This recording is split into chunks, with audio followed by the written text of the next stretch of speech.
Welcome to the Bobby Soxer Show, the podcast where nobody gets left feeling shocked, with your hosts, Ashley Patterson and Alen Mustafovsky. Ladies and gentlemen, we are back for another episode of the Bobby Soxer Show. As you can tell by Alen, who's delightfully made this logo for us. You would have seen it at the first test episode as the logo, but here it is officially, the Bobby Soxer Show. Yeah, we're just, going from one level to another. Yeah, we're making strides really quickly. Yeah. That's it, man. That's what we're all about. Don't let Alan's disguise fool you. He is running a bit with a cold, so he's as warm as it can get. Yeah, I apologize for that. I'm a little under the weather, so yeah, just bear with me. Ash is going to have my back, and talking about people having my back, we're going to have the guest here today. So we're going to have a guest here today. It's actually going to happen this time. Last week we had a bit of a technical difficulty, but very much a technical difficulty.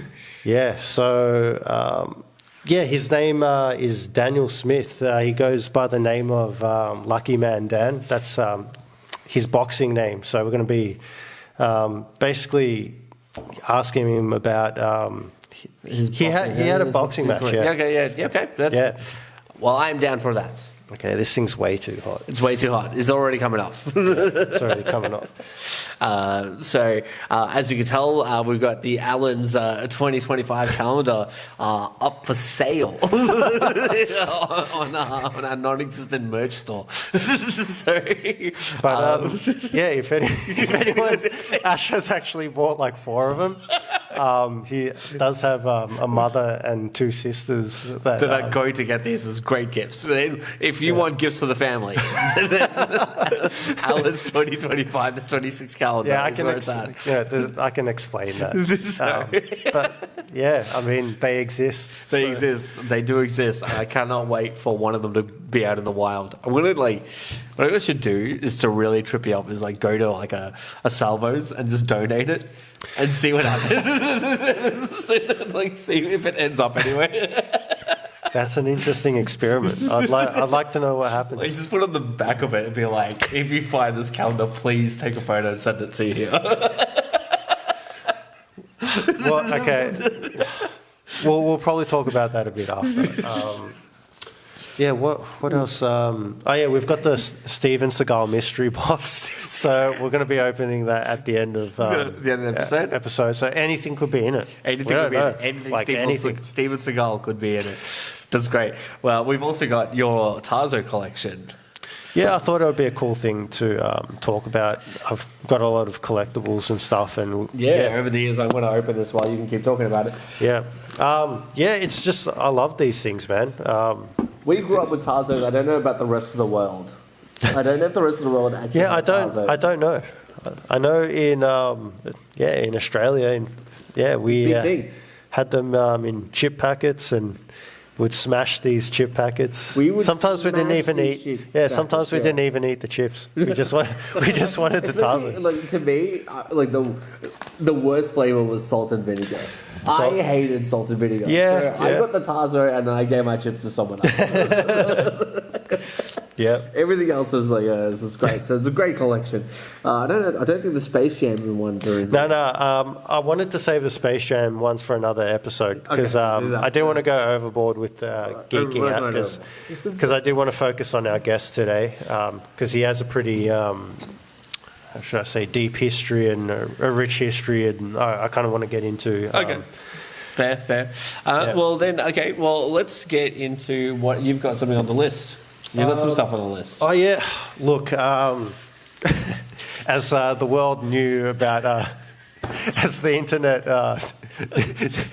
discovered the beef between the Bobby Soxer Show and the Shock Society, I realized watching it back that I took it way too far, and I wanted to make an apology, a formal apology, and you will be getting that this episode. You will be getting the people of the Shock Society will be getting a formal apology. From one of us.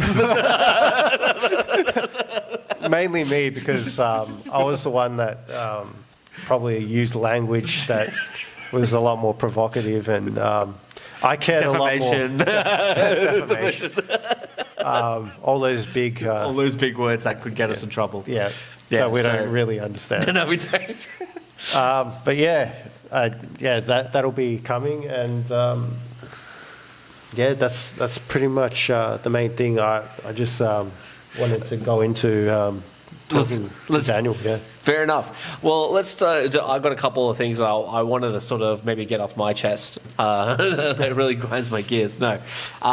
What do you think of franchises that sort of get rebooted after certain periods of time? Like I'm kind of excited to go see like The Naked Gun starring Liam Neeson. Okay. It's such an old movie or old franchise. Does it warrant getting rebooted, or do you leave that stuff in the past? Look, the way I look at it is that to a new generation, it's going to be a totally new movie anyway. Yes. So okay.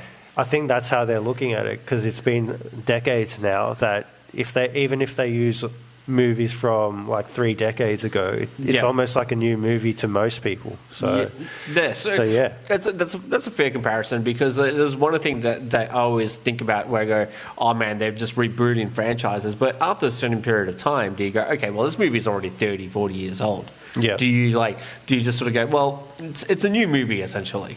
It's not a like to us, maybe we've seen it a bunch of times, but to like if they redid Ferris Bueller's today, okay, would it be warranted that they redo Ferris Bueller's because it's like almost 30, 40 years old now?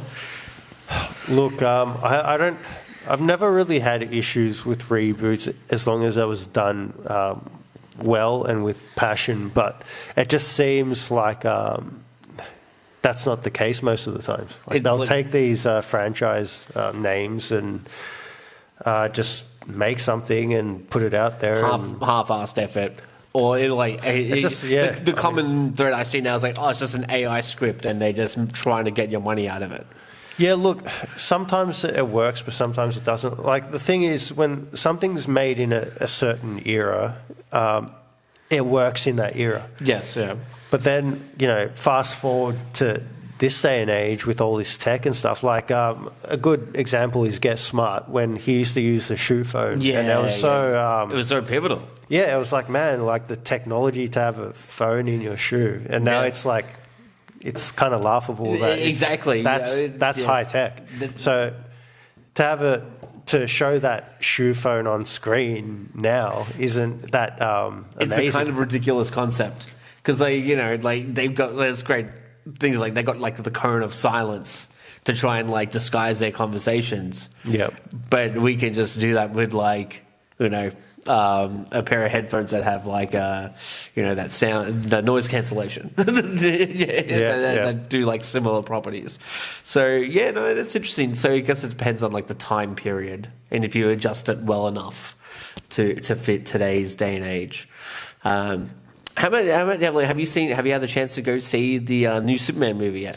No, I didn't. I just honestly, I've heard more negative things than positive things. What did you think? Because we brushed on it last time. And you were keen to check it out. I loved it. So it was all right. I loved it. I'll tell you right now, it was very reminiscent of a Christopher Reeve Superman. Right. Okay. But that was to me. Okay, so like I understand because like another friend of mine who is really into Superman is just probably as much as I am. Hated the movie. Right. He hated Lex Luthor. He didn't hate Corin as Superman, but he didn't feel like it was really Superman to him. He didn't like the way that the Kents were portrayed. So I understand it. I understand where he's coming from, but I don't like. He also wasn't a very big fan of the Christopher Reeve movies. Okay. So when I watch this movie and I think of like a very reminiscent, because like it's very Christopher Reeves, I'm like, I love Christopher Reeves Superman. Therefore, the equation is I'm probably going to like this movie. Yeah. So that's where I come in. I go, no, I thought he was a great Superman. I thought David Corenswet was awesome. I think Nicholas Hoult was a great Lex Luthor. I think everyone was perfectly casted for this movie. I think James Gunn can write movies really well, proven, I guess, by the Guardians of the Galaxy movies. If you like those, then you'll like this kind of movie. But yeah, I can understand if people don't like it. Okay. You just it could be a polarizing movie, and because a lot of people just still want Henry Cavill to be Superman. Okay. They don't want to leave that sort of world behind, but I think that time is gone, and I think that time is going to come. And so I loved it. I recommend people go watch it, but I understand why people don't like it. Okay. I wish I could have more input on it, but that's fair. Fair. Have you? I was going to say, have you been out to anything recently at all? Or? No, I mean, what was the last thing? I actually went to see F1, and we had a chat about it. Yes, so, yeah. Yeah, I enjoyed it. It was a fun movie. So so that's, I guess, like, you've been like, if you're held down sick or you're just busy, just kind of. I mean, there were a lot of movies that got released. Yeah, look, I'm not as crazy of a fan as you are, but that's fair. I should be. Putting myself out there a bit more, but there's only so many hours in the day, and well, you get to do a lot of things on the weekend because I think you went recently to is this to see? I think you went and saw Daniel's boxing match. Yeah. So that was. We'll probably talk more about that down the track. But I guess you go out and do different things. Like you play tennis and all this sort of stuff. Like, how's tennis going? I'm just. How should I say it? It's a way for me to get outside, exercise, and socialize. Yep.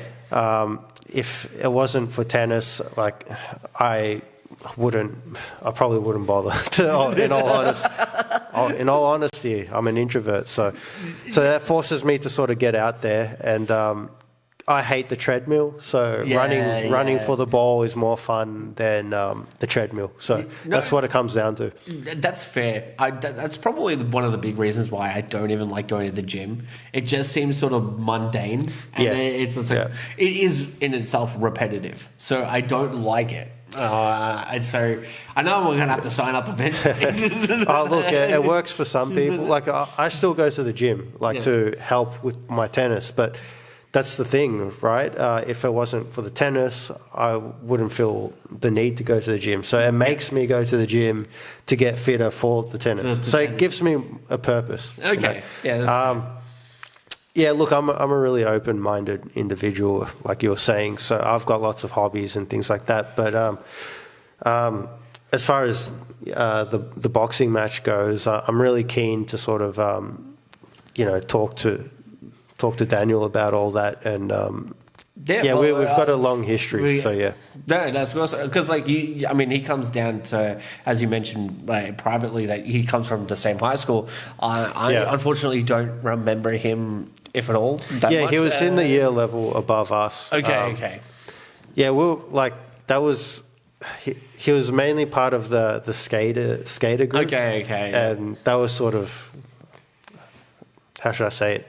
They weren't high profile or anything. They kind of they did their own thing. They did their own thing. They were the outcasts. They were the rebels. The rebels were the perfect way to sort of describe those guys. If anything, Daniel Smith is a rebel. So that's a part of him I sort of want to bring out and sort of introduce, because those were fun times. I mean, we did a lot of stupid crap back then. Yes, we did. And a part of to blame was probably the Jackass movies. Do you remember how many stupid stuff that people... It influenced so many kids, man, to do stupid crap. It really did, but I don't... It did... Look, it did influence us, and I say to kids, don't do it. I would say, if you're going to do it, do as safely as things as possible. Without the... If it's not going to kill you, then you're probably fine. That's the thing. Where do you draw the line? Well, if you get a rubber band and you're you start slapping around each other with as far as it can go, and then slap each other in the waist or whatever and leave red marks, that's fine. But I get that. But if you're going to go drive a trolley into traffic, I don't think that's advisable. Well, the party boy ones were pretty harmless. Which one? The party boy. Do you remember Johnny Knoxville? No, he was I like don't. half naked dancing at like man, I can't describe it. But anyway, they did a lot of Yeah, so like a lot of stuff. It depends. Like if you're, what I don't particularly like pranks on other people.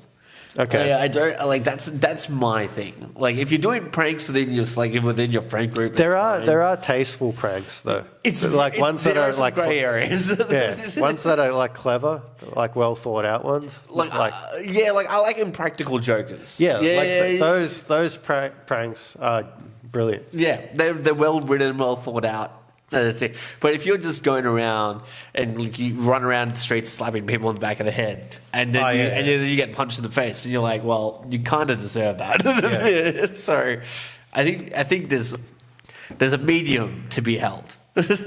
But Oh shit! Hold on, I've got to actually give Daniel the address. breaking news, breaking news, ladies and gentlemen. Hold on, you keep going. Oh, well, that's we've still got some time left. So, in other news, I probably go to the movies for the last 10 weeks almost consecutively with the Fantastic Four, the new horror movie Weapons, was starring Josh Brolin. You're gonna have like the please stand by as this has been. Hey man, I just sent you the address to the podcast. You're on right now, actually. You're live for the part one. Yeah, you're live. Oh, live right now. No, not live. You're just on the recording. Yeah, we're filming. So I just sent it now. All right, beautiful. All right, awesome, man. Look forward to it. See ya. Mate. There we go. He's on his way. He's on his way. It's gonna happen, guys. We got to get a guest. So yeah, I feel like I've been just out of the house. But speaking of, I've just moved into my first place. Oh yeah. Congratulations. Yeah. No, thank you. That's a long time coming. It really was. It was like 2 years of building, just annoying problem after annoying problem. Wasn't it going on since COVID? No, it was definitely the build itself. Probably signed the contract probably a year after COVID, around there. So the build took about almost 2 years, and a year and a bit prior to that is when we first signed the contract. So okay. So how is it? How's home ownership? It's great. It's great. I haven't really been in there. I haven't been living there. It's unfortunately, I'm allergic to cats. Ellie has 2 cats. Right. One of them's is like we're just house sitting for some. Okay. So that cat will disappear after near the end of the month, and then I'll probably move in after that. I'll, like the other cat that Ellie actually does own, I'm not crazy allergic to. Okay. I think it just really depends on the type of cat and fur and all that sort of stuff. So yeah. For the moment, we're just slowly moving everything into the house. So we moved out Helly's house completely, and then I'll just move my place, all my stuff from my mum's place to my new place. So it's been going well so far. Awesome. It's been going well. So we'll soon start building furniture and shelves and all that sort of stuff to put all the important things like clothes, and then we'll start organising the toys. Yeah.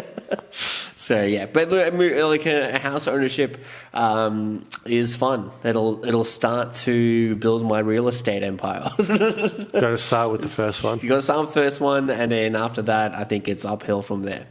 I think we did well for part one while we wait for Daniel to swing past. Maybe this gives us time if you want to film your apology. Yeah. So stay tuned. It has to be done now. It has to be done. So stay tuned as we come up for part 1.5, the apology to Shock Society.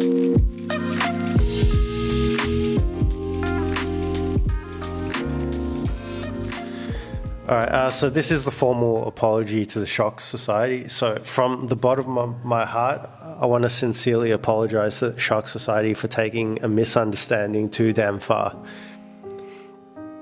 I don't want to go through life holding onto petty, childish grudges that will lead nowhere but cause emotional damage to myself and potentially those around me.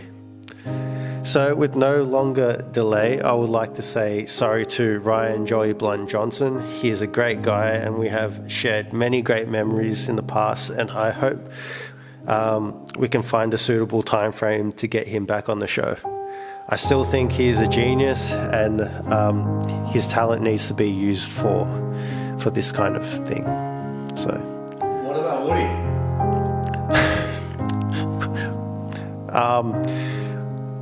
I can't. I find it difficult to forgive people of certain sexual orientations. I'm a pedophile.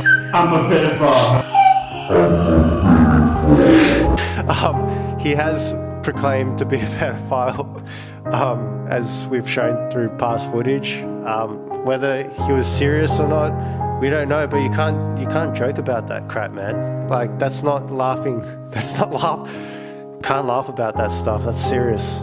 And that's where I draw the line. I wish everyone the best. Maybe not Woody so much, but that's all I can really. That's all I've got.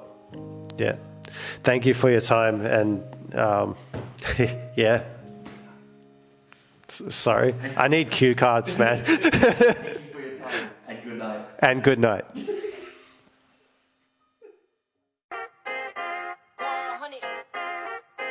number you have dialed is not available at present. Please leave your message after the beep. Yeah, trendsetter, whoa, league of my own, it don't get better. No, read what I wrote, I'm a bestseller. Yeah, reach for my goals, hit it dead center, Bullseye, hit it the most, there's no misses. Something like fish in a barrel, it's no different. Blindfold on me, I still got the most vision. Trendsetter told them before, but they don't listen. Better, bring a better bad, because I'm bigger, better. Solo, single, selling several shows at every single.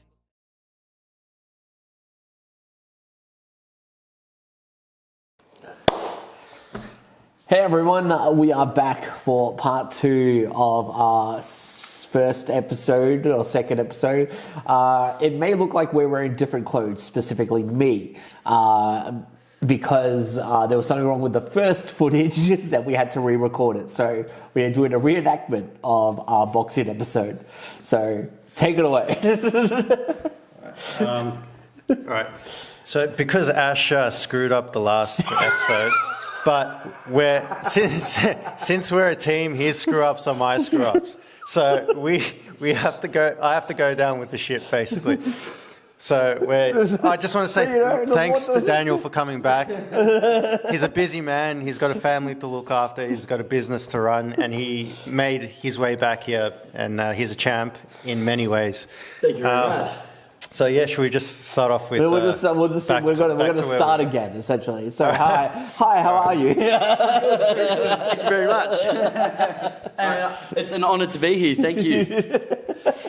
All right, let's just kick off with what we said last time, which was basically how we met. Like, we were friends for a long time. We lived on the same street. Leslie Drive, man. That's the place to be in Hampton Park, HP. Yeah.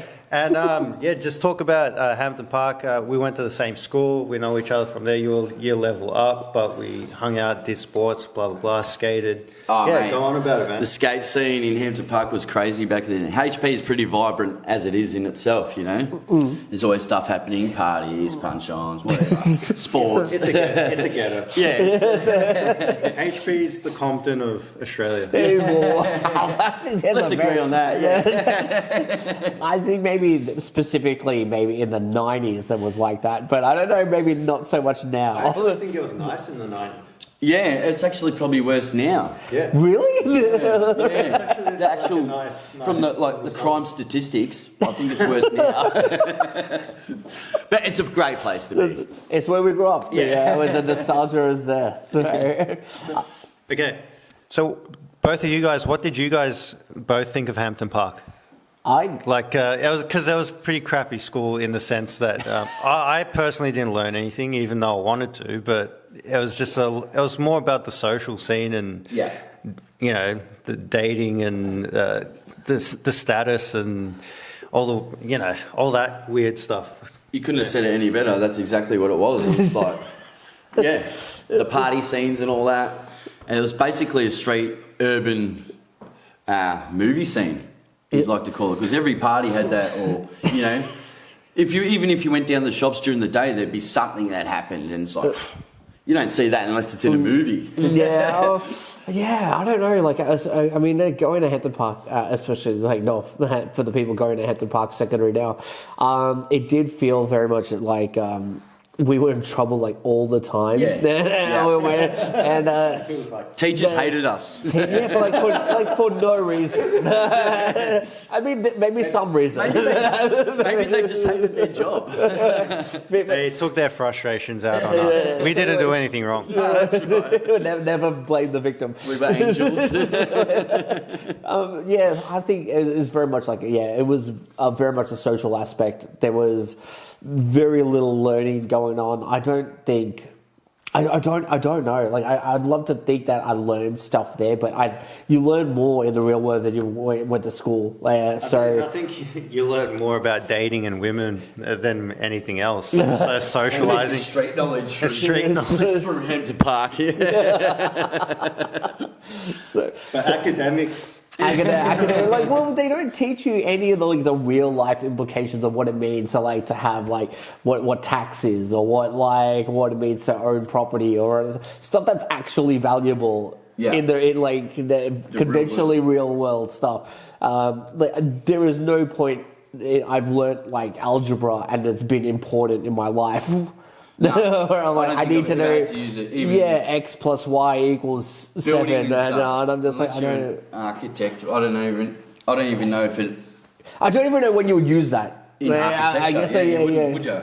Exactly. So I wouldn't stuff like that where you wouldn't. That doesn't count for anything in the real world. So, specifically learning things, maybe it just sort of showed you the path that you're on. Because now I did IT in high school. I work in IT now. So it's funny saying that, because apparently Hampton Park High School now has actually an awesome drama school and stuff like that. Now they have all this stuff that we never had when we were growing up. I didn't really. Actually, it's funny you mentioned drama. I actually got an outstanding award. At the end of the year, they do the best students from every year level, and I got it for drama.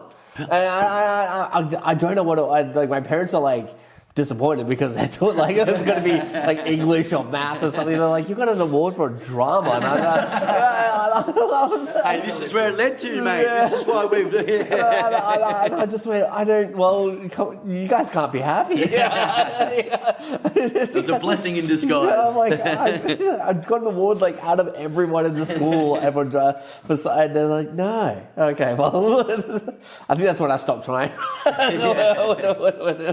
That didn't count anymore. I just want to ask you. All right, so we can all agree Hampton Park was vibrant.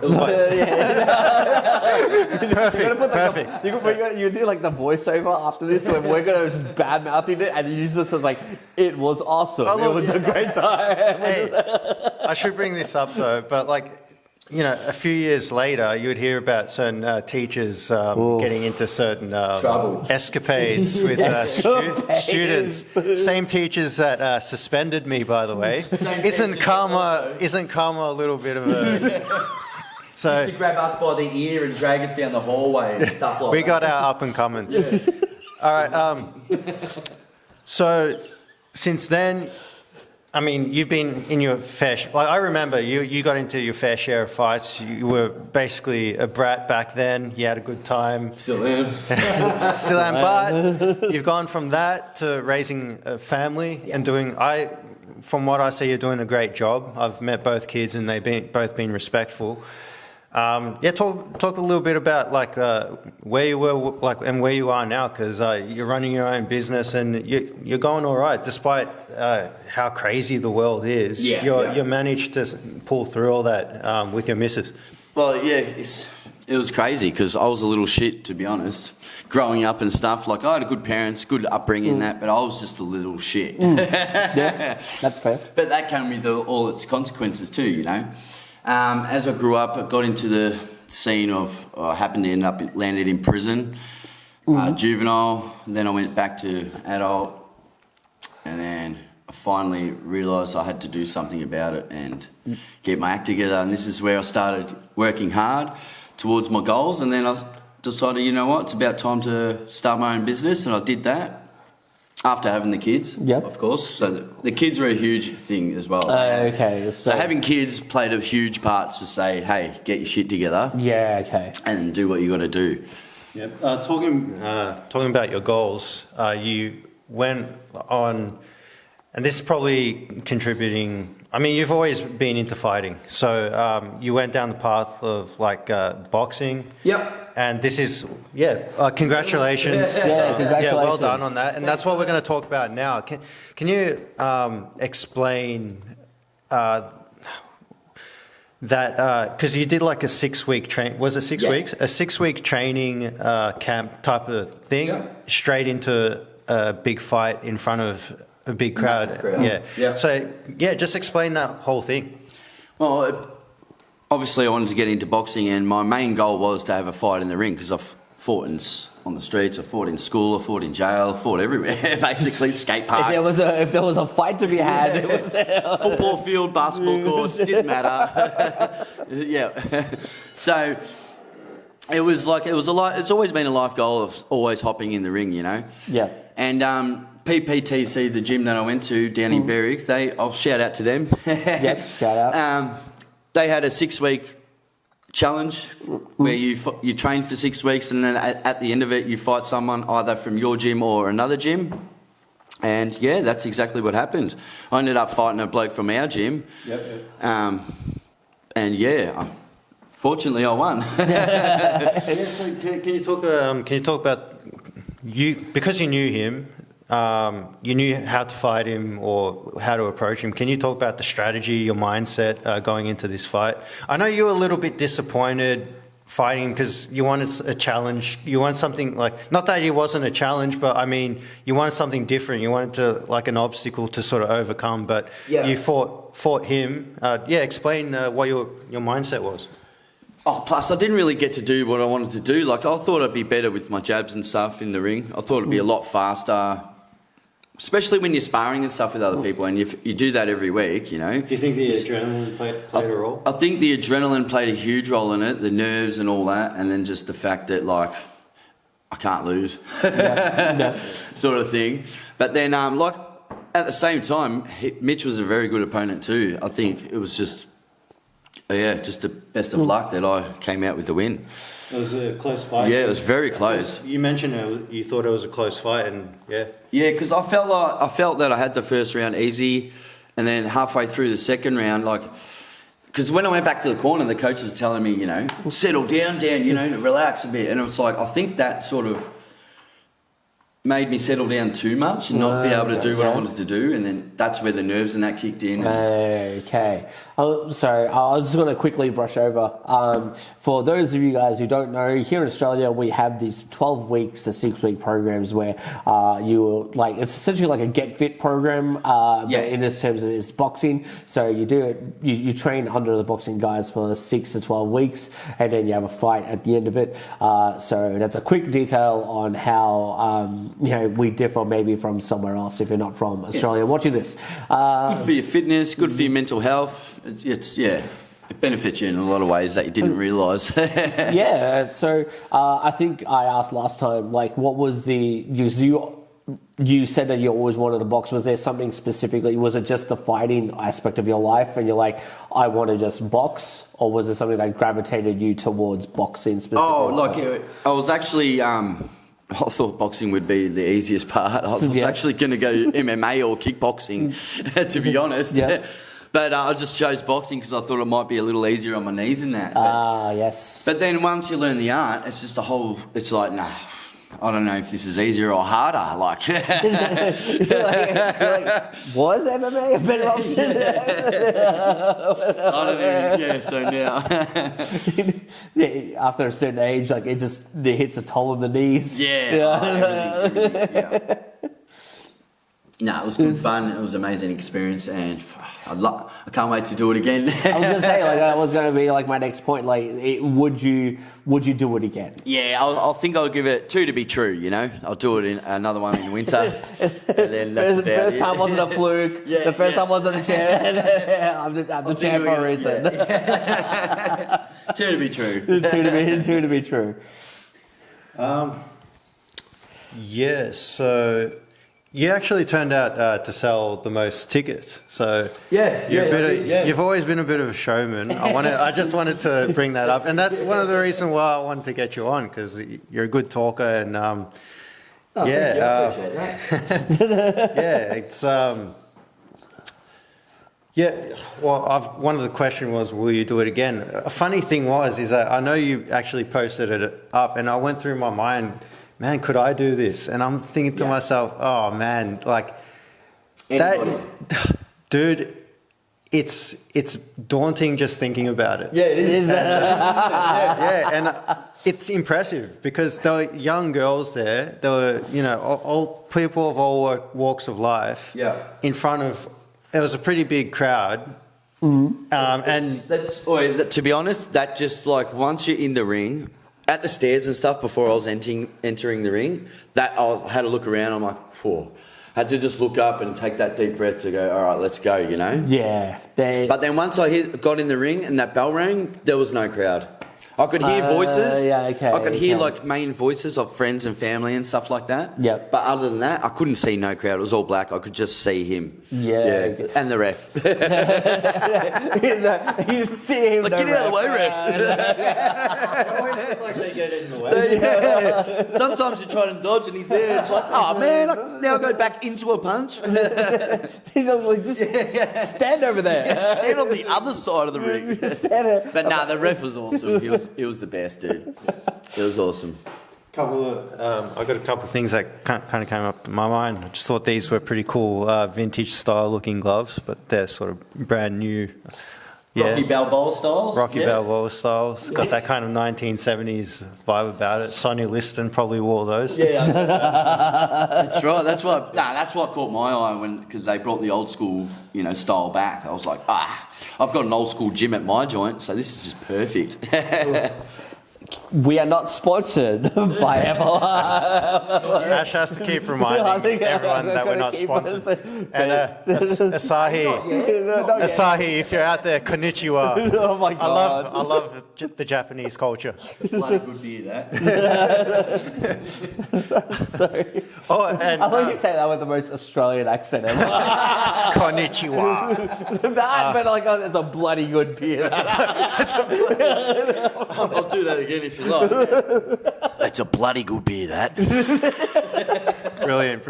And one big thing I don't want to forget. You had a bit of an outside bout recently. Hold on. Before we get into that, Okay. I'm going to cut the camera off because I have to do this every 20 minutes when we turn off the camera and re-record. So give me a sec. I will pause and we'll come back. Perfect timing.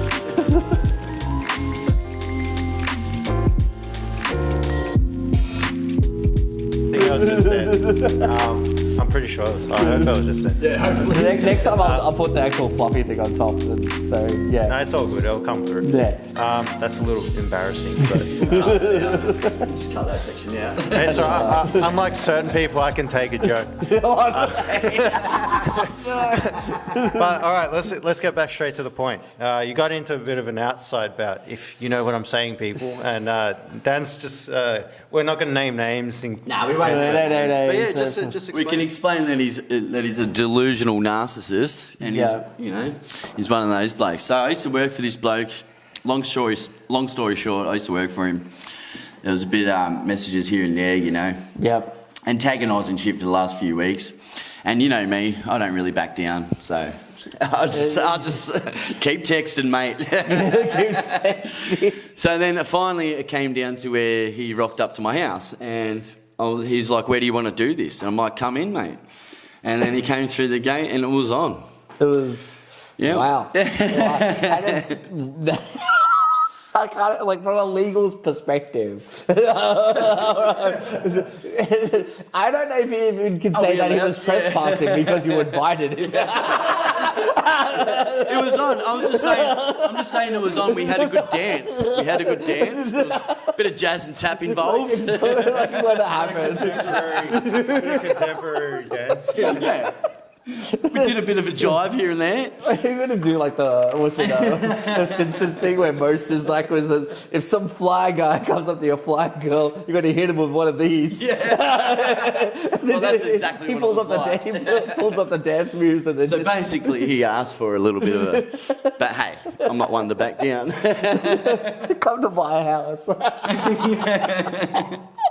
Oh my god. Kind of So yeah, it's like the drama just keeps following me. It doesn't. For the love of the game. Yeah, for the love of the game. For the love of the game. It's for the love of the sport. And so I know I'm already in much legal trouble as it is. Who won? There's no real winners, but I'll just say I didn't go to hospital. He's a humble man. There's no real winners. There's no real winner, but there's a winner. Hashtag humble. Hashtag humble. Hashtag my nose. Oh my god. That was a good time. Well, let's just say there's a bit of a humble pie eaten on one end, and you learn Actual to pie become on the other end.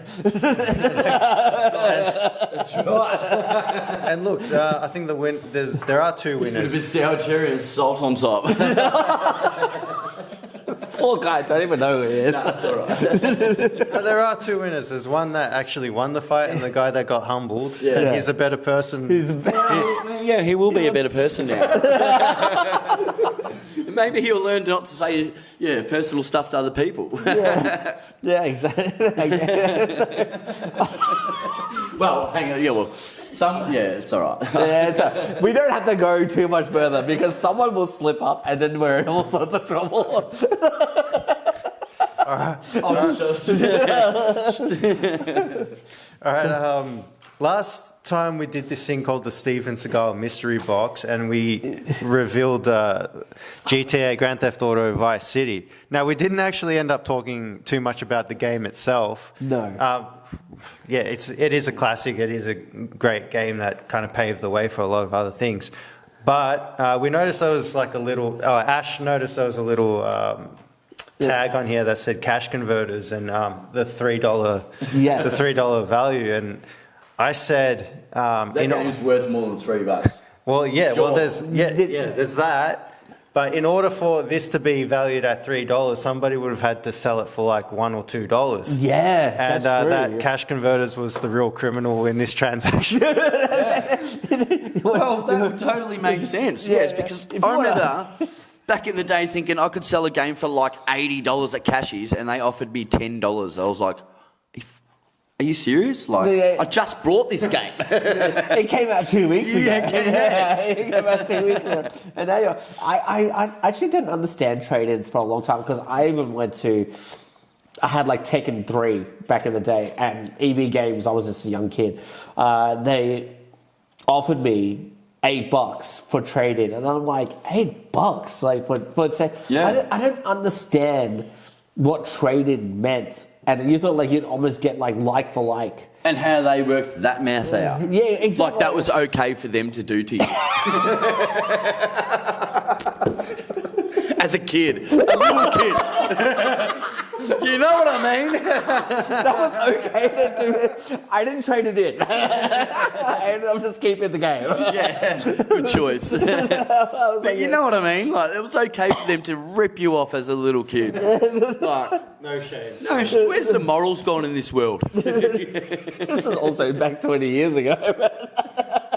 Well, also joking about the fact that, like, look, Ash is a fantastic partner to his missus, but he admitted to the fact that he left it outside alone, outside of cash converters. It's probably one of the most dangerous places that you could leave. Got stolen and sold. We could have had a Taken movie written on Ash's girlfriend right there. Give me back my wife.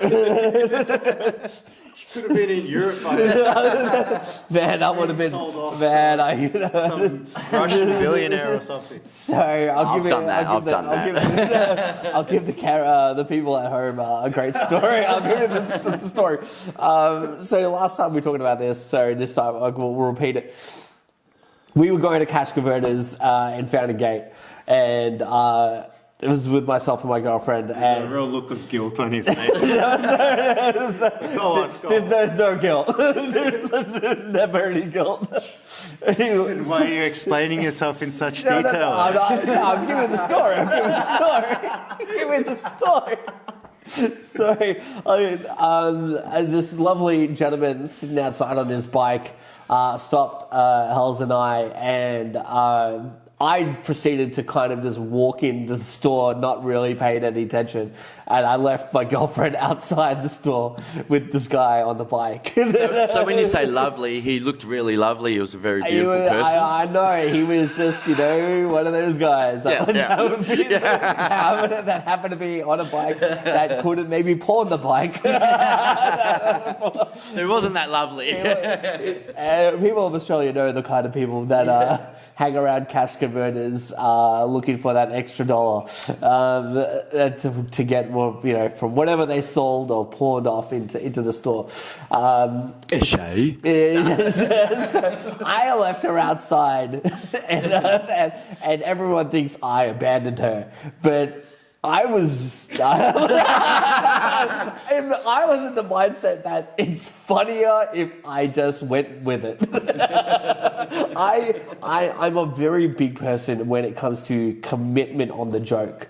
If you got to go all the way, otherwise it's just not funny. That is true, and I'll vouch for that because I actually made one of these calendars as a bit of a joke, right?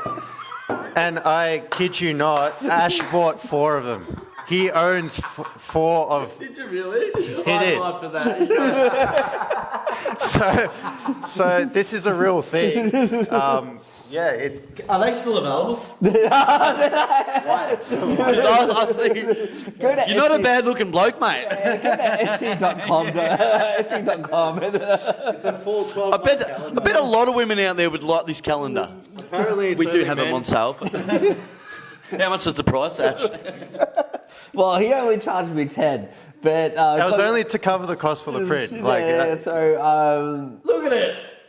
That's the kind of stuff that you get at those in the middle of the shopping. Can we show something? I mean, I've got the tennis one at least? Yeah, sure. I don't know if it'll pop up. There we go. But I'd have to bring that up on whatever. But yeah. Anyway. So those are the kind of calendars that you get in the middle of the shopping centre when they do when it comes closer to Christmas or the end of the year when they do the big thing one, every year, and then you wait till after New Year's because that's when they go on sale. GTA one, mate. Oh yeah. GTA one. Yeah. I was Perfect. I was in that poster, but not in there. But there was a big poster. Hampton Park on it too, mate. Yeah, exactly. No AI did it. This was before AI, so before Adobe AI. Illustrator, man. Yeah, so that was, I bought 4, and I'm going to use them. He's got 2 sisters, a mum and a dad. So 4 people. I don't know how keen the dad's going to be. Probably more than the sisters. Who knows? Oh my God. But they're going to be birthday gifts. Yeah, so he thought it was hilarious. So he's committed to the joke. Yeah, that's the point. I'm a very big person on commitment to the joke, commitment to the bit. If you don't commit to the joke or the bit, then it's just not worth it. Because so you got to go all the way. So yes. You also have to find it funny yourself because you know what? Half the time I crack myself up more than anyone. Yeah, exactly. So. Everyone goes, man, you laugh at your own jokes. I'm like, because they're funny. Yeah, that's right. And if you guys don't get it, then that's your bad.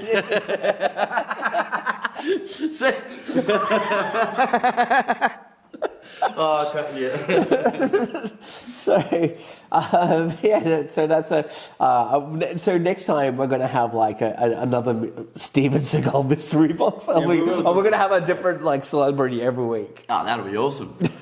I love it, like a Van Damme box. A Van Damme. He was actually one of my favourite characters back in the day, Jean-Claude Van Damme. Yep. I do. I actually remember you mentioning. A few I actually times. named my son and my dog after two characters in Bloodsport, Whoa. Jackson and Frank. Oh wow, that's sick, man. Bloodsport had a real impact on you. Yeah, Bloodsport I used to watch like every day of my life growing up. So Van Damme, that's amazing that you said that. It's spiritually connected, all of us. I don't know how he came up with that. Yeah. Well, it was like the next action star actor that I haven't seen in a long time. So that's what came to my head. Well, who was it about then? Steven Seagal, Van Damme, Sylvester Stallone, Arnold Schwarzenegger, Wesley Snipes, and the blonde dude, what was his name? Dolph Lundgren. I mean, and that's why they made that movie with all Expendables. Yeah. So actually, I watched the last one. I didn't think it was too bad. I haven't bothered to watch it. I think the first, Chuck Norris was in one of them, wasn't the second one, the second or third one, but like. I think that's where it sort of ends because that was like you got every action star at that point. And yeah, I think you just go too far with a franchise like that. It's done. It's done. So there's only so much you can do before it becomes stale. Yeah. So that being said, I think we're coming to a close on the second part of this episode. Any final thoughts?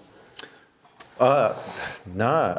I'd like to have him back on because he's good fun. One day we'll probably make him our regular guest, a monthly guest. Yeah, a monthly guest. Cool. He'll be our fight specialist. So anything UFC, anything we'll review boxing. Fights. When we go to fight reviews. Whenever there's a big fight, we'll get Dan on and he'll give us the updates on any big UFC boxing matches or whatever. Be awesome. I'd be honoured to do that. Thank you very much. Thank you.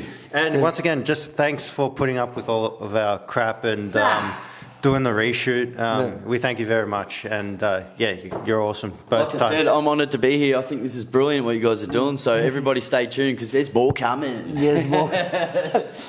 He's probably our biggest fan, to be honest. He's loved even the test episode. He's going to be like the biggest reason why our views just keep going up for like no reason. I bet he just has this video on repeat and it's I've watched it a lot of times. So again, same sentiments, Alan. Thank you for coming back again and putting up with the technical difficulties. Much appreciated. So that being said, hope everyone has a great rest of the week or bi-weekly, however we're releasing it. But go check out all our socials. YouTube, Instagram is up and running. So go check everything out, guys. Like and subscribe. Get on it. Wow, he's got the thing on his head. He's natural. Good night, everybody. And your winner with a split decision, fighting out of the blue.